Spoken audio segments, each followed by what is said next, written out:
اب اللہ تعالیٰ کا انصاف دیکھیے، عدل دیکھیے.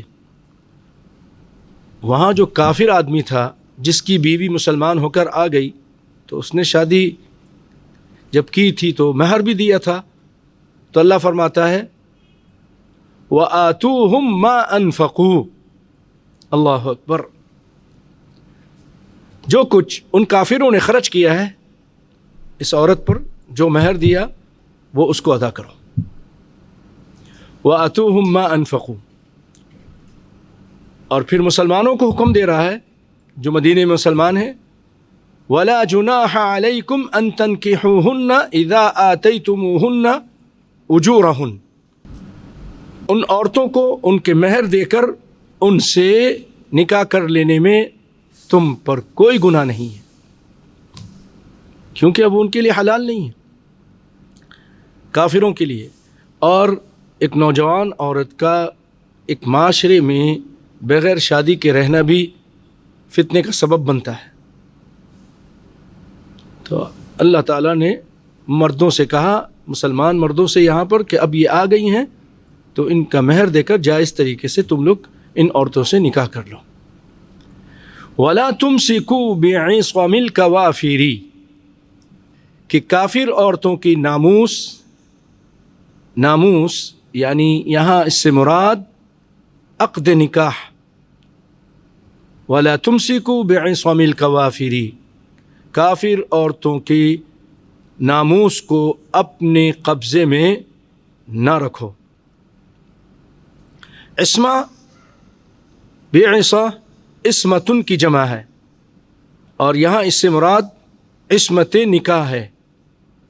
مطلب یہ ہے کہ اگر خاوند مسلمان ہو جائے اور اس کی بیوی بدستور کافر اور مشرک رہے تو ایسے مشرک عورت کو اپنے نکاح میں رکھنا جائز نہیں ہے. اسے فوراً طلاق دے کر اپنے سے علیحدہ کر دیا جائے. اور کیا لوگ تھے وہ. اب کیا سمجھتے ہیں کہ یہ جو شادی ان لوگوں نے کی ہوگی ان عورتوں سے کوئی 1 دن 2 دن کی بات ہوگی یا ہجرت کے ٹائم کی ہوگی؟ یہ شادیاں کسی کی 10 سال سے ہوں گی، کسی کی 5 سال سے، کسی کی اس سے بھی زیادہ عرصے سے. پیار محبت بھی ہوگا، اولاد بھی ہوگی، لیکن اللہ کا حکم آتے ہی ان لوگوں نے کسی کی پرواہ نہیں کی، نہ بچوں کی، نہ ان عورتوں کی محبت کی. تو پھر ایسا ہوا جیسے یہ حکم نازل ہوا، سیدنا عمر نے اپنی 2 بیویوں کو جو مشرکہ تھیں ان کو طلاق دے دی. سیدنا طلحہ بن عبید اللہ انہوں نے بھی اپنی بیوی کو طلاق دے دی. اللہ اکبر.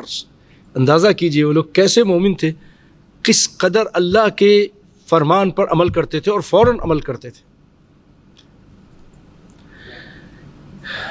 یہاں آگے وعلیکم السلام تشریح کرنے سے پہلے افسوس کے ساتھ کہنا پڑتا ہے کہ بعض مسلمان ہندوؤں کے ساتھ، کافروں کے ساتھ رہنے کی وجہ سے ان مسلمانوں نے کافر عورتوں سے شادیاں کیں اور ان سے بچے بھی پیدا ہوئے. یہ بچے بھی حرام کے پیدا ہوئے اور یہ جتنے دن وہ رہے یہ حرام کاری کرتے رہے. اور اللہ تعالیٰ حکم دے رہا ہے یہاں پر کہ ان کے عقد نکاح کو اپنے ہاتھ میں مت رکھو. قرآن پاک میں ایک اور جگہ اللہ تعالیٰ فرماتا ہے وَلَا تَنْكِحُوا الْمُشْرِكَاتِ حَتَّى يُؤْمِنْ. مشرکہ عورتوں سے شادی مت کرو یہاں تک کہ وہ مسلمان ہو جائیں. کیا ہو گیا ہے، کتنے لوگ اس طرح زندگی گزار رہے ہیں، یہ حرام کاری کی، بدکاری کی زندگی گزار رہے ہیں. دنیا میں بھی اس کی سزا ان کو بھگتنی پڑتی ہے اور آخرت میں بھی. اللہ کے جو نافرمان ہوتے ہیں کبھی کامیاب نہیں ہوتے. اللہ کا انصاف دیکھیے. وَاسْأَلُوا مَا أَنفَقْتُمْ. اللہ تعالیٰ مسلمانوں سے کہہ رہا ہے کہ اب جب تمہاری بیوی جو کافرہ ہے مسلمان نہیں ہو رہی ہے تو اس کو چھوڑ دو، جانے دو ان کافروں تک، اور ان سے جو تم نے خرچ کیا ہے وہ لے لو۔